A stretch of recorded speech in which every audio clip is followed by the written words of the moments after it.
Fadjet. À Nancy. Sur 94.2. On n'a que ça à foot sur Fadjet.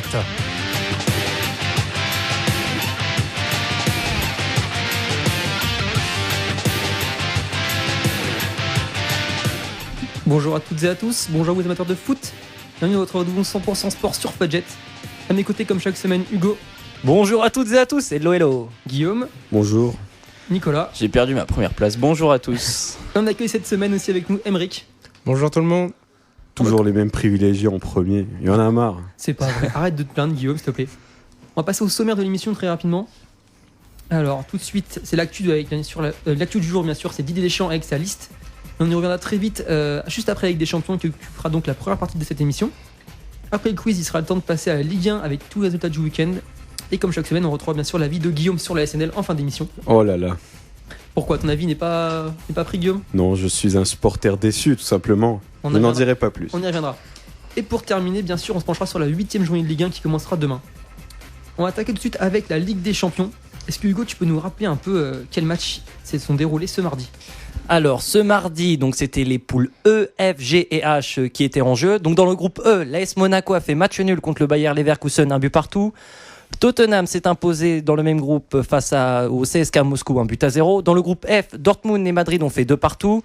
Le Sporting Portugal s'est imposé 2-0 face au Legia Varsovie. Dans le groupe G, c'est la fessée de la journée de cette Ligue des Champions. Copenhague a battu Bruges 4-0 et Leicester s'est imposé 1-0 face à Porto. Et enfin dans le groupe H, Lyon a été battu sur la pelouse du FC Séville 1-0, tandis que la Juve est allée gagner sur la pelouse du Dynamo Zagreb 4-0. Une réaction très rapidement sur les scores que vient d'annoncer Hugo. On reparlera des clubs français après. On parlera des clubs français après. Bon, il y a eu le. Non, il y a eu légalisation. Oui, on ne faut pas parler de Monaco. Oh là là, ils sont chiants. Il y a eu la grosse victoire de la Juventus à Zagreb. Donc Zagreb qui est vraiment venu dans cette Ligue des Champions pour prendre un peu des petites pilules. Ils en ont déjà pris 3 à Lyon. Après, il y a eu quand même le Dortmund Real de Madrid où Dortmund a égalisé par 2 fois. Le Real a mené 2 fois au score et 2 fois Dortmund sont revenus. Aubameyang et Schürrle à 87e. Avec un but notamment de Varane pour le Real. Et la victoire de Leicester contre Porto, 2e victoire en 2 matchs, avec encore un but de Islam Slimani. Sur une passe de Mahrez, sur un beau centre de Mahrez. Et Porto très décevant quand même. Moi j'ai regardé un résumé, Porto très décevant. Et dans le même temps, Copenhague s'est imposé 4-0 contre Bruges. Bruges, voilà, le même, un peu comme Zagreb, ils prennent un peu des petites volées. Et Copenhague peut-être va pouvoir jouer la deuxième place cette saison, dans cette poule de Ligue des Champions. Très bien, on passe maintenant au match de mercredi. Nicolas, tu nous rappelles un peu les scores ? Oui, donc mercredi dans le groupe A, Arsenal s'est imposé 2-0 face à Bâle. Dans le même temps, Paris s'est imposé 3-1 face à Ludogorets, on pourra en revenir après. Dans le groupe B, Naples en a passé 4 quand même au Benfica, victoire 4-2 avec un nouveau but de Milic. Dans le même temps, Beşiktaş pour moi fait une mauvaise opération en faisant match nul 1-1 face au Dynamo Kiev. Dans le groupe C, Celtic et City, ça fait 3 partout avec un doublé de Moussa Dembélé. Et le Barça qui s'est difficilement imposé à Mönchengladbach 2-1.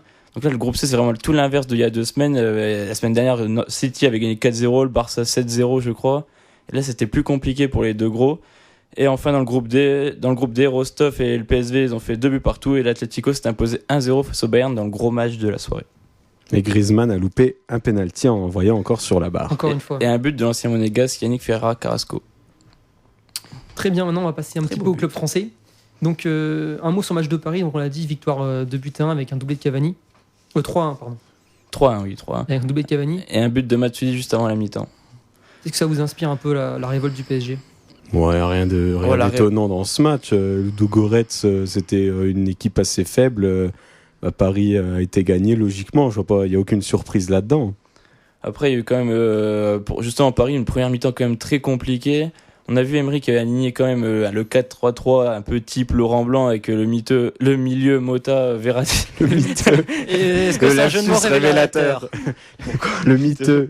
C'est vrai qu'il a fait une partie quand même extrêmement décevante. Thiago Motta, c'est vrai. Il est notamment, je vais spoiler un peu le reste du match, mais il est quand même à l'origine du penalty manqué par Ludogorets. Est-ce que vous avez vu en deuxième mi-temps avec une relance, une très belle relance de Aurier dans l'axe. Et il a taclé de la tête quand même Motta pour faire faute. Ah oui, voilà, c'était vraiment assez surprenant de sa part. Un tacle miteux, vraiment. Un tacle miteux, c'est qu'il y a de lire. Et fort heureusement pour les Parisiens, Ludogorets n'est pas revenu au score. Parce que ce pénalty, il intervient quoi? Allez, 2 minutes après le deuxième but de Cavani. On jouait oui, ça faisait 2-1. 2 minutes après, donc à la 56, pénalty Ludogorets.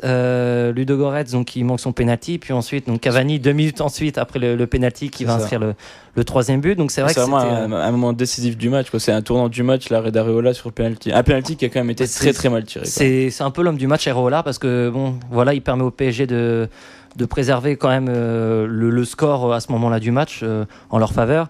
Et puis sinon, non plus globalement, si on retire un peu les points positifs et les points négatifs du match, c'est vrai que la première mi-temps était oubliée pour le Paris Saint-Germain, parce que c'est pas digne d'une équipe avec des prétentions comme gagner la Ligue des Champions qui doit faire une mi-temps comme elle a fait. Je sais pas si c'est très français, mais j'espère qu'on m'a compris. Si, moi j'ai compris. Et plus globalement, il y a quand même une nette domination malgré le score assez étriqué, 3-1. Voilà, c'est vrai que ça a été chaud pour Paris. Il y a quand même une nette domination, notamment dans la possession. Paris, il y a eu quand même 64% de possession contre 36% pour les Bulgares. Donc c'est vrai que Paris avait la maîtrise du ballon. Et puis dans les frappes, quand même, Paris a mis 3 buts, mais a quand même beaucoup tenté sa chance face au but. Il y a eu 16 tirs pour Paris, mais seulement 7 tirs cadrés en faveur des Parisiens. C'était pas un match comme à Arsenal où on voyait Paris croquer beaucoup d'occasions. Là, Cavani, il a vraiment, je crois, il tire peut-être 4 fois, il me semble, dans le match. Il en met 2 au fond, mais vraiment les autres c'était des tirs, voilà, vraiment. Ça fait un tir. C'était pas des occasions, non, vraiment. Un tir sur 2 qui est cadré, tu vois, pratiquement avec cette stat. Alors que Ludogorets, ça a été le contraire, 8 tirs et 4 cadrés. Ah mais ça c'est les petits clubs. C'est sûr que s'ils sont pas efficaces, putain, j'ai du mal aujourd'hui. Ils gagneront pas, quoi. C'est pareil, un tir sur 2 aussi de cadré. Donc c'est vrai qu'il y a eu beaucoup de frappes, mais malheureusement pas assez précises de chaque côté. Même si le PSG a quand même réussi à marquer 3 buts. Donc du coup le PSG continue son chemin. On va passer aux 2 autres clubs français, et juste Monaco. J'ai un tout petit mot, j'arrête de parler après. C'est vrai qu'on a beaucoup taillé Cavani là, ces derniers temps, mais je trouve que son 3e but, il est assez remarquable parce qu'il y a 4 défenseurs dans la surface de réparation et il arrive à faire un appel au premier poteau alors que lui il est au second poteau avec 4 défenseurs autour de lui et à marquer. Je trouve que son but, je trouve que c'est un but, voilà, il paie pas de mine comme ça, mais je trouve que dans le déplacement du joueur, dans son placement, je trouve que c'est assez remarquable. Mais Cavani, en plus d'être efficace, il était très bon défensivement aussi. D'habitude, on lui reprochait, mais il était bon que défensivement, Cavani presque. Là, défensivement, il revenait bien derrière. Il aurait pu provoquer un péno en première mi-temps. Il met son doublé aussi, il fait une passe et un extérieur pied droit pour Matuidi qui est tout seul face au gardien. Et qui la loupe, oui. Matuidi rate complètement sa frappe va à côté. Mais vraiment, un très gros match de Cavani. Ça faisait longtemps quand même qu'on n'avait pas vu un bon Cavani comme ça. On espère qu'il va continuer dans cette branche-là.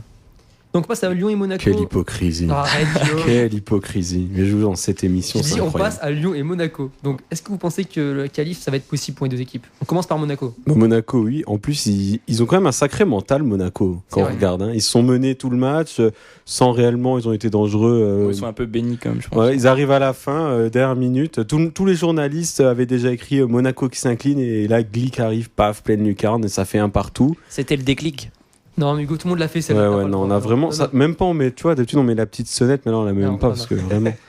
Mais non, ils ont un sacré mental et je pense que c'est souvent le profil type des équipes qui vont loin en Ligue des Champions. Donc je pense que moi ils vont se qualifier et il est possible même qu'ils arrivent au moins en quart de finale, je pense. Mais surtout, ils ont pris quand même 4 points là dans les 2 matchs les plus difficiles, à Tottenham et face à Leverkusen. Là, ils ont une double confrontation contre le CSKA Moscou à venir.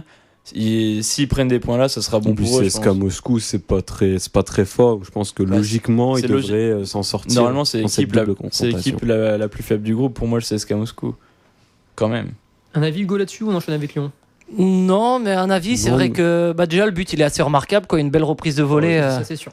Moi, franchement, c'est vrai que voilà, il y a eu un beau but de Cavani dans le placement. Là, c'est vraiment un beau but dans la frappe, quoi, parce que elle part vite, elle est sèche, elle est propre. Enfin, vraiment super but. Après, voilà, Kamil Glick, je vais avoir du mal à le dire. C'est vrai que c'est un joueur, voilà, qui pour faire les vannes, ça passe tout seul, mais par contre pour le dire sérieusement, pour argumenter. Glick, non, mais c'est un joueur, voilà. Moi, franchement, je le connaissais pas avant qu'il vienne en Ligue 1. Il était quand même assez méconnu grand public, et puis il est quand même assez décisif parce qu'il a marqué contre Angers lors de la précédente journée pour Monaco. C'est vrai qu'il sauve déjà Monaco ce week-end contre Angers parce qu'il égalise un partout et c'est lui qui provoque le CSC Alors je sais plus le nom du joueur d'Angers, mais Donc, qui c'est est vrai de que l'Angevin grosse semaine contre. pour lui. Il y avait ça, il a marqué aussi contre Lille. Là, il est une nouvelle fois décisif en Ligue des Champions parce que c'est quand même un résultat très important pour Monaco qui garde la première place. Bah, d'un point de vue comptable, c'est exceptionnel. Ah oui, Surtout peut-être. Leverkusen qui perd 2 points quand même dans ce match. Ils ont déjà perdu 2 points au premier match contre Moscou. Ils Donc, menaient 2-0. C'est D'un vraiment. point de vue comptable, c'est hyper bien vraiment pour Monaco. Donc, Laisse Hugo finir ses phrases. pour l'instant, Pardon. Non, c'est rien. Mais je pense que pour l'instant, les 11 millions déboursés par Monaco pour s'attacher les services de Glick ne sont pas Je suis perdus. même pas sûr que ce soit 11 millions aussi. Si, Il me semble bah, que c'est en dessous de 10 millions. Hein. Là, j'ai 11 millions sous les yeux. Alors après, est-ce que c'est une Est-ce que erreur les ou stats pas d'Hugo sont véridiques ou Alors, pas moi, par contre, j'ai juste une question. Pourquoi Paris n'a pas été chercher Chicharito à Leverkusen quand même? Ça, c'est vrai. Parce que c'est lui qui marque pour Leverkusen. Quand on sait que je trouve que c'est un attaquant assez sous-coté. C'est vrai. Il marquait quand même pas mal à Manchester United alors qu'il n'était pas toujours titulaire. Bah, c'était il a été c'était prêté- super sub. Il a été prêté au Real Madrid, pareil, super sub. À chaque fois qu'il rentrait, il me plantait 1 ou 2 buts à chaque fois. Et là, le fait qu'il atterrisse un peu à Leverkusen, il y a un petit côté gâchis, je trouve, parce que vu le potentiel du joueur et les qualités, il aurait pu viser un peu plus haut. Et c'est vrai que Paris, quand on sait qu'il cherchait un remplaçant à Ibrahimovic, peut-être que dans cette équipe, Après- Chicharito aurait effectivement eu sa place Après, quand Cavani était un peu moins bien. Surtout, par exemple, à la place de Ressé, qui est pas vraiment attaquant Oui, de pointe. en plus. Mais peut-être qu'ils l'ont sondé et qu'ils savaient qu'il allait être remplaçant et qu'il a refusé, peut-être, parce qu'à Leverkusen, il est titulaire indiscutable, c'est le leader de l'attaque de Leverkusen. Quand Peut-être même. qu'il voulait juste du temps de jeu, c'est sûr. Oui, voilà. On enchaîne avec Lyon, qui reste troisième de son groupe avec 3 points seulement derrière Séville et la Juventus. Est-ce que c'est un peu fini pour Lyon là? Bah, Lyon, pour la qualif pour les huitièmes, je pense, ça va être compliqué, surtout qu'ils vont jouer 2 fois la Juventus. Après, Lyon, ils ont été bons quand même contre Séville, surtout en première mi-temps, ils ont été touchent très la bons. barre. Fekir qui Ouais. touche la barre.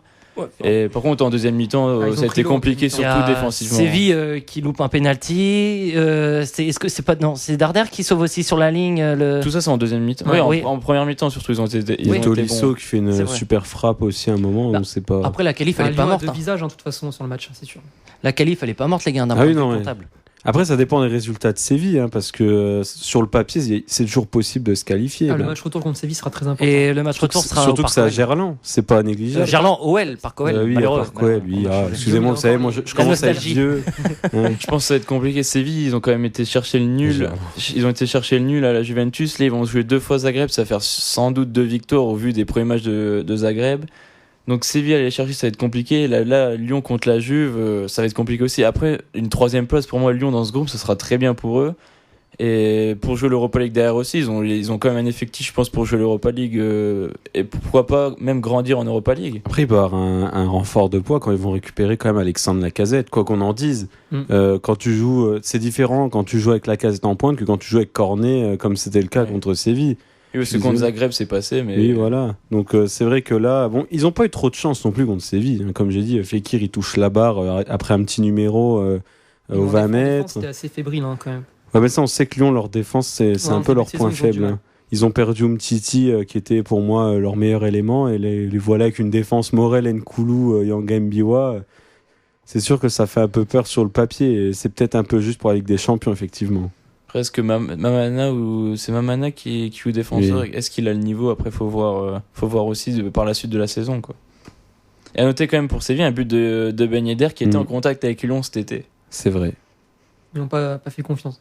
Ou est-ce Non. que lui voulait partir en Espagne absolument? Non, ça a été compliqué. Je me souviens, je crois que c'est Pascal Duprat qui s'étonnait que personne ne voulait de. Après, il Wissam avait des Ben Yedder. contacts, Ben Yedder, et il en avait en Angleterre, mais lui, en fait, il voulait choisir. À un moment, il avait le choix entre, je crois, Séville et, si je me trompe pas, Arsenal. Et il a choisi Séville. Voilà. Et donc, tant mieux pour lui, parce que En ça tant se passe supporter plutôt bien. Pourquoi tu... En tant que supporter Gunners, es-tu déçu? Non, parce que Non. vu ce qui se passe en ce moment, je suis plutôt satisfait. Bon, ça, c'est un autre sujet. Un mot sur le match de Nasri ou pas? Ah oui, Nasri, dont Luis Fernandez Nasri haut de a gamme. déclaré C'est vrai ça ou pas? qu'il aurait sa place au FC Barcelone à actuellement. la place de Lionel Messi. À la place de Messi. Qu'est-ce qu'il faut Oui. pas entendre? Après, bon, Nasri, ça a toujours été un bon joueur, quoi qu'on en dise. La mentalité laisse à désirer, tout le monde le sait, mais c'est vrai que dans ses bonnes années, Arsenal notamment, et au début à City, c'était quand même un joueur avec beaucoup de qualité. Là, il semble retrouver un second souffle à Séville. bah, tant mieux, ça se passe bien pour lui. Mais C'est c'est peut-être un vrai jeu que... qui lui convient. À noter qu'il a déclaré qu'il ne voulait plus revenir en équipe de France. Ah, mais je pense que les journalistes ils doivent le lâcher avec l'équipe de France. C'est comme Ribéry, faudrait qu'ils arrêtent de nous demander ouais, il fait un bon match, 2 bons matchs, parce qu'il était bon aussi en Liga. Et il lui demande s'il veut pour l'équipe de France, tout ça. Mais on sait très bien qu'il ne reviendra jamais en équipe de France, Samir Nasri. Et concernant Ribéry, ils l'ont demandé aussi. Ribéry, c'est arrivé plusieurs fois qu'il parle Mais de Franck Ribéry. Mais Ribéry, il y croit encore à un retour en équipe de France. Ça le dérange pas trop. Alors là, si on lui propose, il dirait pas non. On sait sûr et certain. il reviendra pas de toute façon. Il a plus trop sa place actuellement dans le 11 titulaire. Mais Ouais, il fait une bonne saison quand même, je pense, Ribéry. Mais bon, après, c'est pas le sujet. De toute façon, on va parler de l'équipe de France après. C'est donc. ça, merci de me piquer mes phrases, c'est sympa. Donc, on vous laisse avec une petite pause musicale. L'équipe de France sera juste après la musique. Tout de suite, c'est X Ambassador avec Renegade.